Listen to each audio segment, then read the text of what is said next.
Tips 906. Carrot, beetroot, மாங்காய் போன்ற காய்களை எளிதில் துருவ காயின் தோலை சீவியதும் தண்ணீரில் கழுவி துணியால் நன்றாக துடைத்துவிட்டு பிறகு துருவுங்கள்.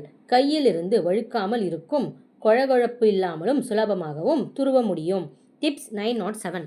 தயிர் வடை செய்யும் பொழுது வடைகளை வெந்நீரில் முக்கி எடுக்காமல் சூடான பாலில் தோய்த்து எடுத்து தயிரில் ஊற வையுங்கள்.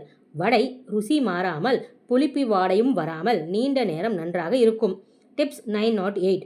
பொரித்த அப்பளத்தை நொறுக்கி 2 ஸ்பூன் துருவிய தேங்காய், கறிவேப்பிலை, புளி, 1-2 மிளகாய், உப்பு சேர்த்து மிக்சியில் அரையுங்கள். சுவையான அப்பளத் துவையல் தயார். டிப்ஸ் 909. அடை மற்றும் வடை மாவில் தண்ணீர் அதிகமாகிவிட்டால் 1-2 ஸ்பூன் கார்ன்ஃப்ளேக்ஸை பொடித்து சேர்த்தால் போதும். உடனடியாக ஊறி மாவு கெட்டியாவதுடன் சுவையும் அபாரமாக இருக்கும். டிப்ஸ் 910. சப்பாத்தி, போலி போன்றவற்றுக்கெல்லாம் மாவு பிசையும் பொழுது தண்ணீர் மற்றும் பால் சேர்க்காமல் மில்க்ஸ்மெய்ட் விட்டு பிசைந்து தயாரித்தால் சுவையாக இருக்கும். டிப்ஸ் 911. தினமும் சமைக்கும் முன் ஃப்ரிட்ஜில் உள்ள எல்லா காய்களையும் வெளியே எடுத்து வையுங்கள். தேவையானதை எடுத்துக்கொண்டு மீதம் உள்ளவற்றை மேஜையின் மீது உலர வைத்து விடுங்கள். 1/2 மணி நேரம் கழித்து அந்த காய்களை மீண்டும் ஃப்ரிட்ஜில் எடுத்து வையுங்கள்.